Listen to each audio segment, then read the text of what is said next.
Welcome, welcome, welcome. This is Peter Winnick. I'm the founder and CEO at Thought Leadership Leverage, and you're joining us on the podcast today, which is Leveraging Thought Leadership. So today my guest is Wray. Bea has dazzled audiences for 20 years speaking about entrepreneurship, leadership, and women in business. She's the author of the newly released What an MBA Taught Me, But My Kids Made Me Learn, which is Simon & Schuster is her publisher. She's the co-founder of the Millennial Women Network, empowering and mentoring women in 24 countries. She's launched several high-tech and non-tech companies. She had one exit that afforded her to take a 6-year hiatus on a resort bridgeless island where she dedicated her time to raising her 3 children. She's a founder, mentor, investor, and board member to several companies. And she was also the executive director of entrepreneurial nonprofit, The Creative Coast, and was the chair of the Forbes book entrepreneurship practice. She's got an MBA from Harvard Business School and graduated summa cum laude from Emory. She lives in Charleston with her husband and 3 kids. So now that we've gone through that pretty impressive bio, we don't have much time to talk. So we got to get this. What happens when you're old is you have like a lot of things that you keep doing. And so you keep adding them to the list. But. Right. Well, I would say just accomplished. The old is a state of mind. So you've been sort of what's interesting, and you and I have spoken several times, is you've been on both sides of this, right? So you've worn the author's hat, you've been on the publishing side in terms of the entrepreneurial side, the entrepreneurial hat, the founder hat, like you've sat in all the chairs. So connect all the dots for me through the lens of thought leadership. How have those served you and continue to serve you? Well, one of the things is, it's so fun. I had so much fun meeting amazing speakers, amazing thought leaders, amazing authors, and just spending either a day with them or hearing, what's your passion? Why are you the expert in keeping teeth straight so that children actually sleep better at night? Whatever is the specific, niche, right? And that was fascinating to me. And I felt like a crash course, like an expedited college where you could learn whatever you wanted. And so that I love time with thought leaders and hearing their passion behind whatever is driving their niche, basically. And as one of the things I have mentioned to you is at one point I said, wait a minute, I don't want to just help you. I want to be you. And that was really the flip for me, is I realized I've spent my life thinking about people skills, trying to get better at people skills. I say I'm from wherever you're from. I'm from I grew up in 13 different homes. And so, and as a mentor to leaders and executive leaders, that's why I finally published a book that is really all about people skills and my expertise of executive leadership. So I want to go there for a moment, because you've been around sort of in a way that I have, sort of once removed from the book, right? So advising people, helping them with their platforms, et cetera. Yet, in spite of that, you chose to actually go to the other side and be an author. So I should say you should have known better, but why, in spite of all that you've known and seen in terms of what it takes, not just to, most people, you think it's, the hard part is writing, but it's actually getting it out into the world that matters to you to have an impact and have an outcome. So what made you think that it would be a good idea to be on the other side of the fence? Well, I hope I don't get shot for this, but writing a book is a great way for rich people to go broke. Right. Well, if you're not quite rich enough to buy an airline, it's sort of, yes, it's a much lower tier. Right. It is. And I decided I just was going to live that reality right now.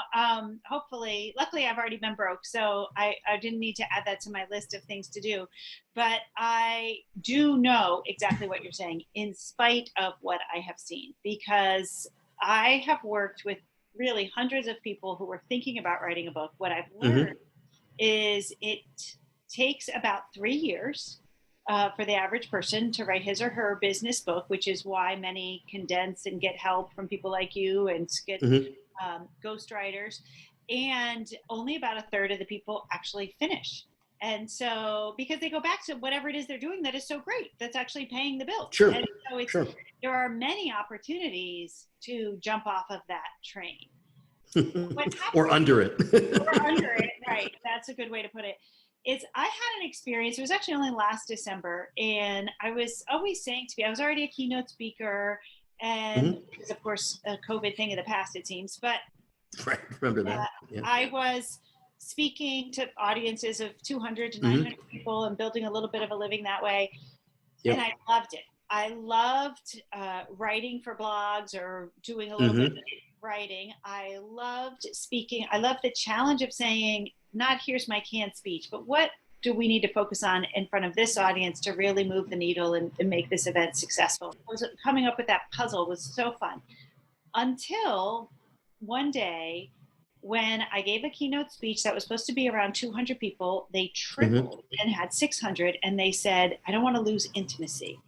So long story is I got up there and I was as authentic as I could be, and I got floods of thank you notes, floods of texts, floods of Right. emails. Thank you for telling your story. And at that moment, I realized I still do love this. I still do love meeting the people. I still love standing in front and that energy. But even if I didn't, I would have to do it because someone needs to hear the message. Yeah. Yeah. So there's more of a intrinsic or evangelical piece besides the financial. I want to go back to a point that you made earlier that I think was critical is you sort of somewhat jokingly said, it's a great, writing a book's a great way for someone with money to lose their money or to go broke, etc. I want to unpack that because although that could be true, it doesn't need to be true, and quite frankly, shouldn't be true. And I can give you case after case after case where, smart people, really, really smart people do really, really stupid things because there's a herd mentality. So I have to hire like a top level PR firm and I got to do this and I got to, and now, you're committed to like $300,000 and stuff. And then if I ask them to explain what is group A that you hired tasked to do and what does success look like? I get the, the deer in the headlights, or what is the outcome that you're expecting from being on 40 AM radio stations or whatever the case may be. And they're sort of clueless. And I find that kind of sad because to me, if you're investing 6 figures into something or 5 figures, whatever the number would be, you should have a sense of what your expectations are, what your desired outcomes are. What's the business case for this? Because unless it's just straight up ego, right? Like, hey, I just, I want to see my name on a book. I think you have to have those things done up front. Like what is realistic? And then underneath that, there's a place to play big and say, yeah, I do need to be, do a book tour or whatever the case may be.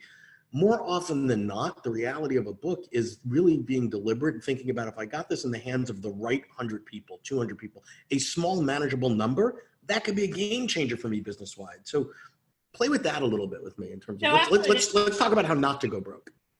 Absolutely. And there's really sort of 3 areas I want to talk about in this. And the first is kind of simple, is I'm a tennis player. I spent my whole life playing tennis, captain of my college tennis team. That's my thing. That's what I love to do. And get your feet in place, you can get your racket back, you can make contact with the ball. But if you do not follow through, right, you might not do anything. And so that is exactly, you personally, Peter, have forgotten more about what that means than I'll ever know. You know exactly what it means to follow through when it comes to a book. And of course, what I love about what you said is it starts with the idea. I'm going to make X investment. What kind of return am I going to want? And setting out that plan. And you mentioned the number 50,000, which I think is often a number I have seen for people, even if they're writing their own book, but by the time you pay for the layout and the illustrations. It's on the low end. Yeah. Right. But what they're not calculating in is their own time. Oh. It's really taking the 3 years, or it's going to take more till you do the publishing of it, that you really need to think about the opportunity costs. And this is to my second point, is one of the things we always talked about, and I know you are an expert in this, is the riches are in the niches. You are a thought leader in a certain niche. And once you become well known in that niche, then you can expand upon that. But if you don't get that first saturation point. And so I want to tell a kind of little funny story about this is I as you know, I speak a lot, and I was speaking at a university, and this one professor that had hosted me had some assignment, and all of the students had to write back. This is the most important thing. This is the action item I'm going to make. Overwhelmingly, there were 5 or 6 things that came back, 5 or 6 different things. The most common one was people liked the riches are in the niches. I'm going to focus my whatever on the riches are in the niches. And so we talked about that.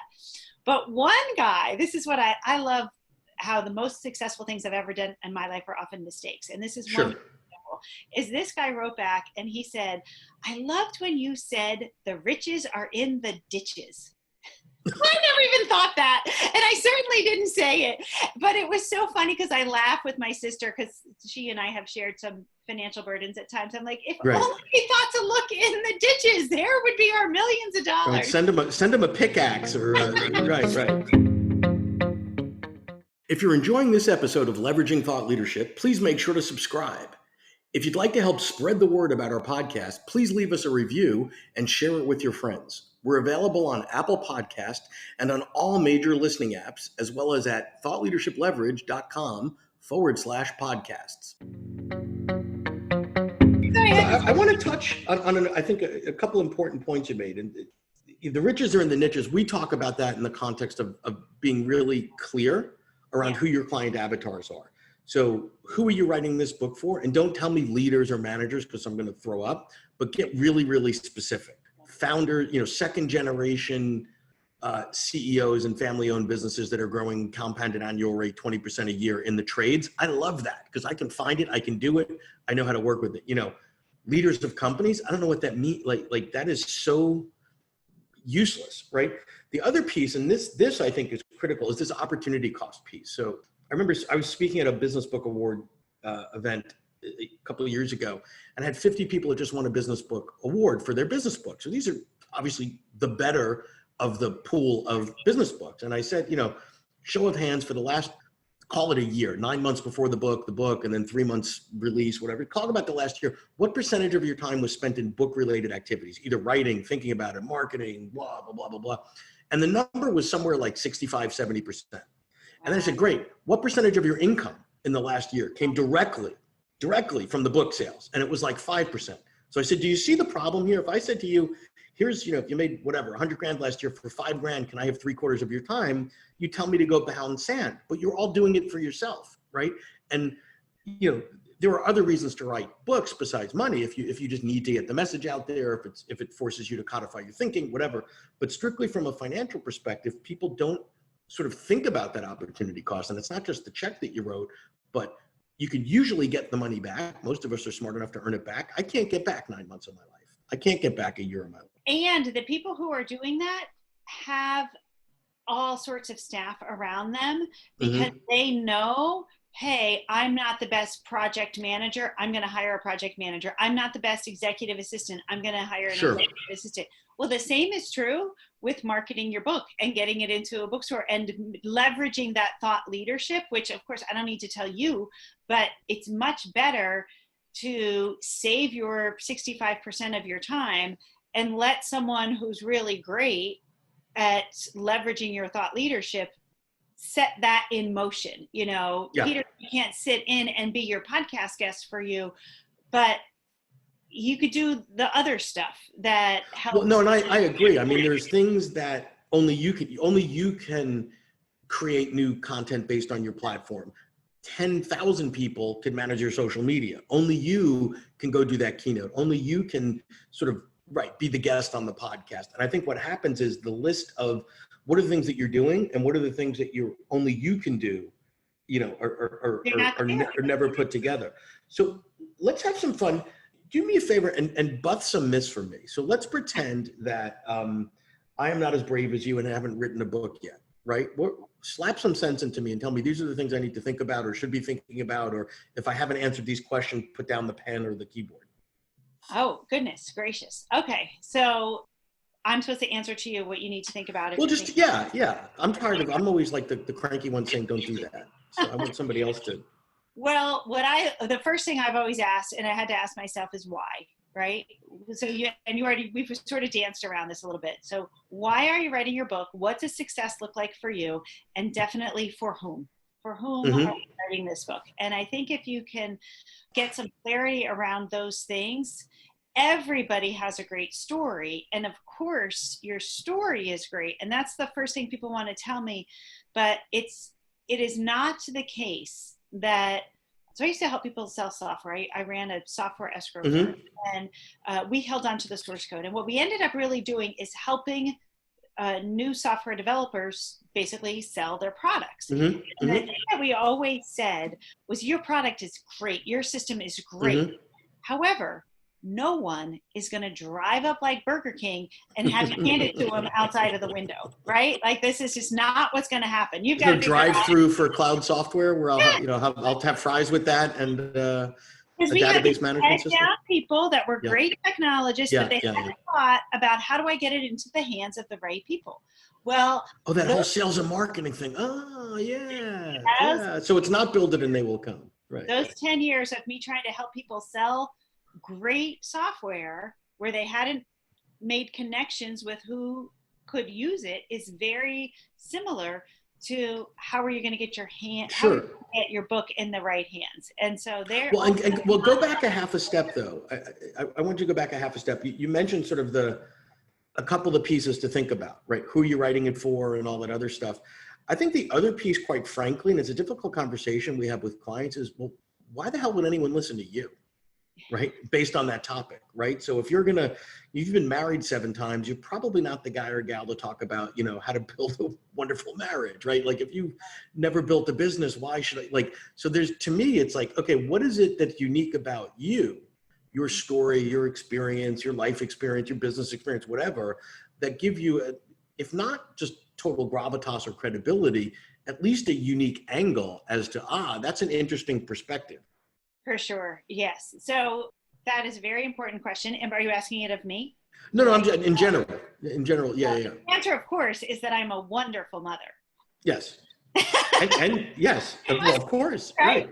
I said that one time and then I realized that, I wonder if my kids are eating. I wonder if they're handing in their homework. I'm full of. I wonder where they are. Right. I must be a wonderful mother. Yes.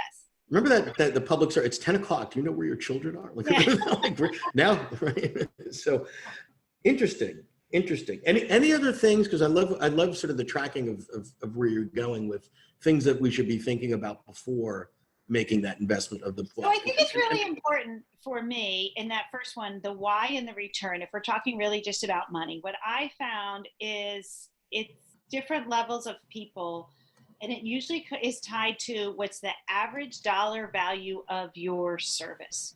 Mm-hmm. So people who are selling something that's kind of unique, like I worked with a guy who does captive insurance, and the average dollar value of every one of his clients was $150,000.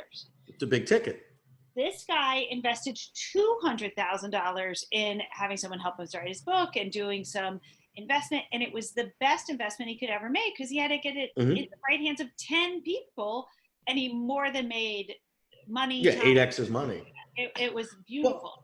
Well, so not everybody has that, but a lot of people can say, gosh, if I just get 8 more clients or 10 more clients at the $10,000 level, that helps you get to your ROI. And so when someone's first talking to you, hey, Peter, I have this thought leadership in an area, I think that's one of the first questions is what's the average dollar value of your client, lifetime value?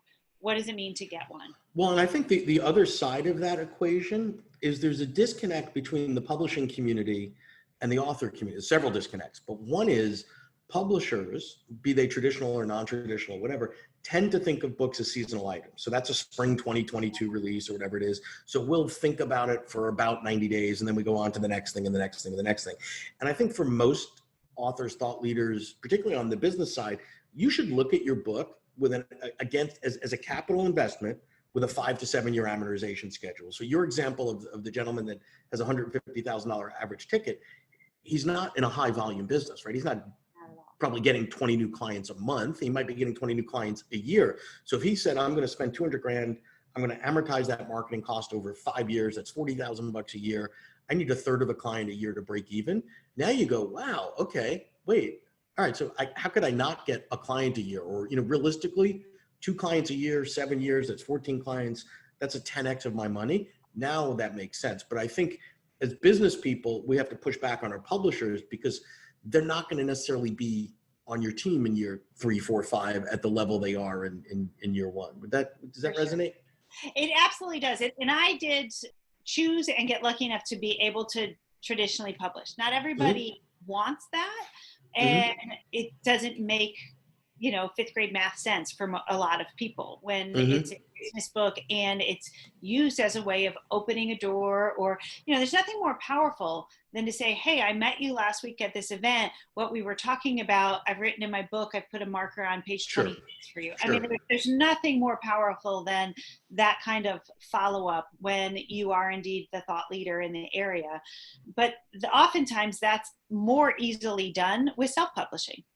And so I more control. I don't think there's any shame. I think there at one point there was this sense of one was good and one was bad, and that's just not the case. Yeah, I don't buy that anymore. Answering that question, why am I doing this? How am I going to see my return? And then you start answering, well, how am I going to get there? And if the answer is self-publishing, well, then by all means, go do that. Well, I think you can also be clever and creative and smart by conflating sort of content development, the writing phase, with business development. So interviewing people that look like the client profile that you're trying to attract for a call out in chapter 3 of your book that lines up to a principle that they practice, or blah, blah, blah. Because there's 2 calls that I can make to you. Hey, B, it's Peter. I'm trying to sell you some stuff. You may or may not take that call, probably not. Or, hey, B, I'm in the process of writing a book, and it's about this issue that I know because I've seen you speak or write or whatever, that it's intriguing to you based on your role. Can I have a half an hour of your time and interview you on it to get you? Because everybody's flattered to have their name in a book, regardless.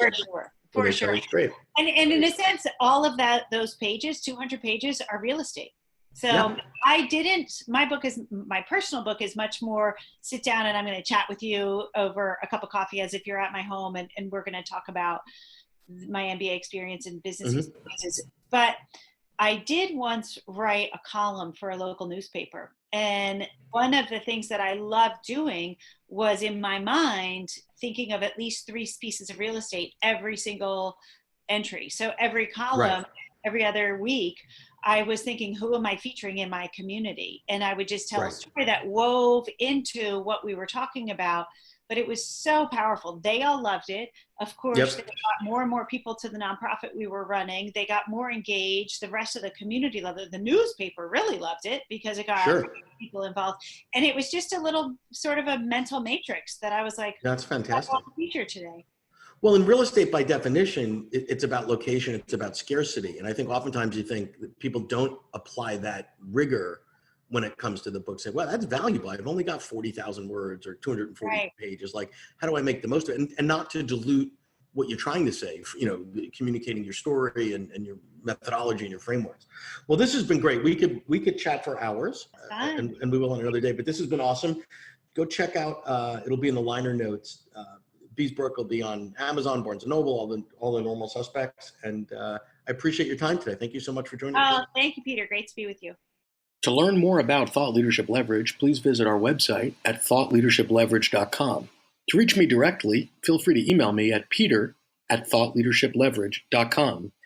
And please subscribe to Leveraging Thought Leadership on iTunes or your favorite podcast app to get your weekly episode automatically.